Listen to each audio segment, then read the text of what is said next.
ಖುಷಿನೂ ಇದೆ, ಅದಕ್ಕಿಂತ ಜಾಸ್ತಿ ದುಃಖನೂ ಇದೆ. 50ನೇ ವರ್ಷದ ಹುಟ್ಟುಹಬ್ಬ ನೀವೇ ನೋಡ್ತಿದ್ದೀರಾ. ಈ ರೀತಿ ಹುಟ್ಟುಹಬ್ಬ ಬಹುಶಃ ಯಾರಿಗೂ ಆಗೋದಿಲ್ಲ ಅಂದ್ಕೊತೀನಿ. ಒಂದು ದೊಡ್ಡ ಜಾತ್ರೆನೇ ನಡೆಸ್ತಾ ಇದ್ದಾರೆ ಅಭಿಮಾನಿಗಳು. ಅವ್ರನ್ನ ಇಲ್ಲಿ ಸಿಂಗಾರ ಮಾಡಿರೋ ರೀತಿ ಆಗಿರ್ಬೋದು, ಅಷ್ಟು ಹೂಗಳಾಗಿರ್ಬೋದು, ಲಕ್ಷಾಂತರ ಅವ್ರ ಅಭಿಮಾನಿಗಳು ಅವ್ರ ಹೆಸರು ಕೂಗ್ತಾ ಇರೋದಾಗಿರ್ಬೋದು.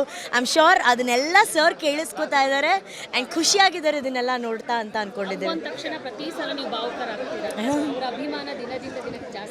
ನಿಜ, ಅದು ಹೇಳ್ತಾರಲ್ಲ, ಸೂರ್ಯ ಮತ್ತು ಚಂದ್ರ ಇರೋವರೆಗೂ ಅಪ್ಪು ಅಭಿಮಾನಿಗಳ ಅಭಿಮಾನ ಯಾವತ್ತಿದ್ರೂ ಗ್ರೇಟ್ ಆಗಿರುತ್ತೆ, ಅದು ಯಾವತ್ತೂ ಮುಗಿಯೋದಿಲ್ಲ.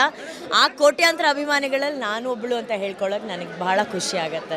ಅಪ್ಪು ಅಂದ ತಕ್ಷಣ ಏನು ಇನ್ಸಿಡೆಂಟ್ ಒಂದು ಇವತ್ತಿಗೂ ನೆನಪಾಗುತ್ತೆ ಅಂದರೆ, ಸುಖದಲ್ಲಿ ನಿಮ್ಮ ಜೊತೆ ತುಂಬ ಜನ ನಿಂತ್ಕೊಬೋದು, ಆದರೆ ಕಷ್ಟದಲ್ಲಿ ನಿಮ್ಮ ಜೊತೆ ನಿಂತ್ಕೊಳ್ಳೋವಂಥ ವ್ಯಕ್ತಿನೇ ನಿಜವಾದ ಹೀರೋ. ಸೊ ನನ್ನ ಕಷ್ಟದಲ್ಲಿ ನನ್ನ ಜೊತೆ ನಿಂತಿದ್ದು ಅಪ್ಪು ಸರು, ಅದನ್ನು ನಾನು ಯಾವತ್ತೂ ಮರೆಯೋದಿಲ್ಲ. ನಾನು ಮಾಡೋ ಪ್ರತಿಯೊಂದು ವಿಷಯವನ್ನು ಅಪ್ರಿಷಿಯೇಟ್ ಮಾಡ್ತಿದ್ದಿದ್ದಾಗಿರ್ಬೋದು, ಅಥವಾ ನಾನು ಅವ್ರ ಹತ್ರ ಹೇಳಿ ಎಲ್ಲ ವಿಷಯವನ್ನು ಮಾಡ್ತಿದ್ದಿದ್ದಾಗಿರ್ಬೋದು, ಇವತ್ತಿಗೂ ಅವ್ರನ್ನ ನೆನೆಸ್ಕೊಂಡ್ರೆ ನನಗೆ ಎಲ್ಲ ವಿಷಯಗಳು ಕೂಡ ಹಚ್ಚ ಹಸಿರಾಗಿದೆ.